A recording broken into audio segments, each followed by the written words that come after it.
شروع اللہ کے بابرکت نام سے جو دلوں کے بھید خوب جانتا ہے۔ میری طرف سے آپ سب کی خدمت میں سلام پہنچے۔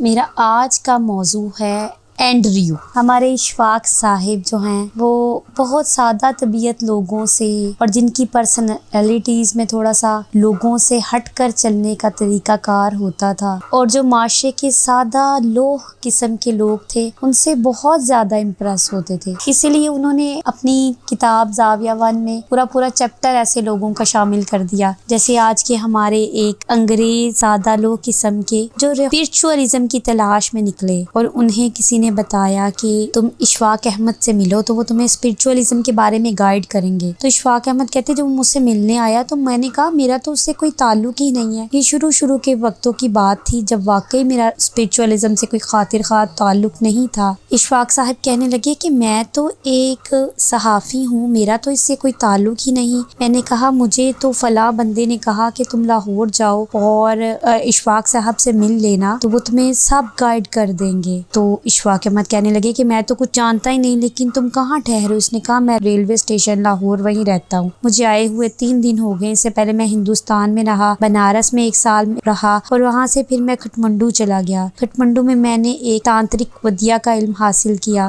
وہاں 10-11 مہینے رہا۔ اشفاق احمد کہتے ہیں بہرحال وہ مجھ سے مل کر چل آ گیا، لیکن اس کا چہرہ کچھ مایوس تھا۔ بہرحال اگلے دن میں اس کو ڈھونڈتا ہوا ریلوے اسٹیشن پہنچا، اور اس کی حالت دیکھ کر میں نے اس سے کہا کہ تم میرے ساتھ میرے گھر پہ آ کے رہو۔ بہرحال اس کا کوئی نہ اس کے پاس سامان تھا، وہ میرے ساتھ چل دیا۔ جب میں گھر آیا تو میری بیوی جو کہ اس کو عجیب نظروں سے دیکھ رہی تھی کیونکہ اس سے ایک عجیب قسم کی اسمیل بھی آتی تھی، تو میں نے اس سے کہا کہ کوئی بات نہیں، کچھ دن تک اس کو برداشت کر لو۔ گریجولی میری بیوی کو پتا چلا کہ وہ ایک پوئٹ بھی ہے، اور جب اس نے اس کی نظم سنی تو بڑی ہی امپریس ہوئی۔ اب میرا مسئلہ حل ہو گیا، تو میری بیوی اس کا خیال وغیرہ رکھنے لگ گئی، اور اکثر اس سے پوچھتی رہتی کہ تو آپ نے کچھ نیا لکھا تو میرے ساتھ شیئر کریں، اور آہستہ آہستہ پھر اس بندے کے جو بھید ہیں وہ کھلتے رہے۔ اس نے بتایا کہ وہ ایک دن جب اشفاق صاحب کے گھر کا ایک پیچیدہ قسم کا لاک نہیں کھل رہا تھا، کسی لاک کھولنے والے سے بھی نہیں کھل رہا تھا، تو اس بندے نے کھول دیا اور بتایا کہ میں ایک چور رہا ہوں اور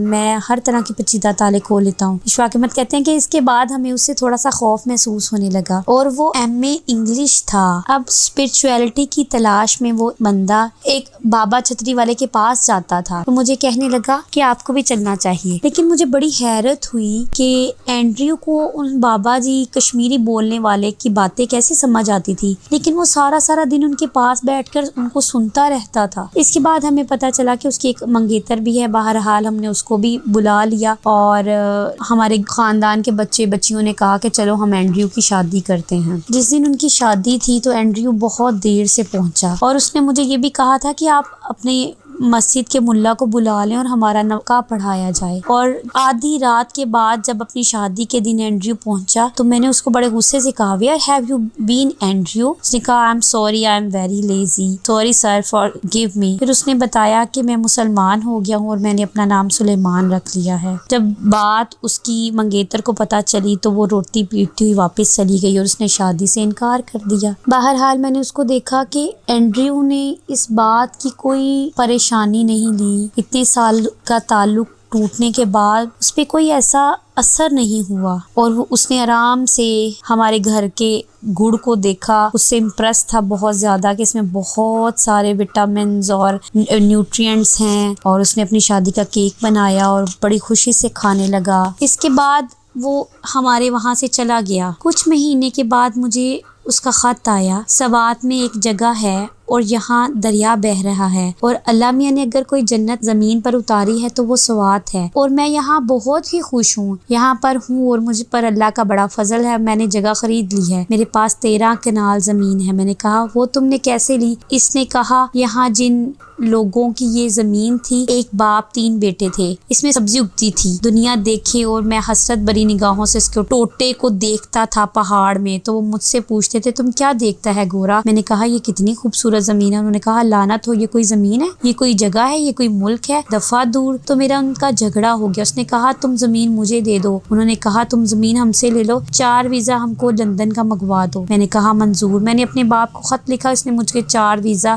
لندن کے بھیج دیے۔ انہوں نے کچہری جا کر زمین میرے نام کر دی۔ میں نے کہا اگر جنت ہے تو سوات ہے، تو وہ کہتے تھے کہ اگر جنت ہے تو انگلستان ہے۔ ہمیں کیا اچھی چیز مل گئی؟ میں کہتا تھا اگر جنت ہے تو یہ سوات ہے، پاکستان ہے، کیا اچھی چیز مل گئی؟ کہنے لگے اشفاق صاحب میں سمجھ نہیں سکا یہ کیا ہے، وہ لوگ جنت کیوں چھوڑ گئے ہیں؟ وہ جو پٹھان تھے وہ کہتے تھے یہ بے وقوف کا بچہ انگلستان کی جنت چھوڑ کر ادھر کیوں آ گیا ہے۔ یہ تو اینڈریو کی کہانی تھی۔ خواتین و حضرات، یہ فیصلہ انسان کے لیے بہت مشکل ہو جاتا ہے کہ اس کی جنت ارضی کہاں پر ہے۔ اللہ آپ کو آسانیاں عطا فرمائے اور آسانیاں تقسیم کرنے کا شرف عطا فرمائے۔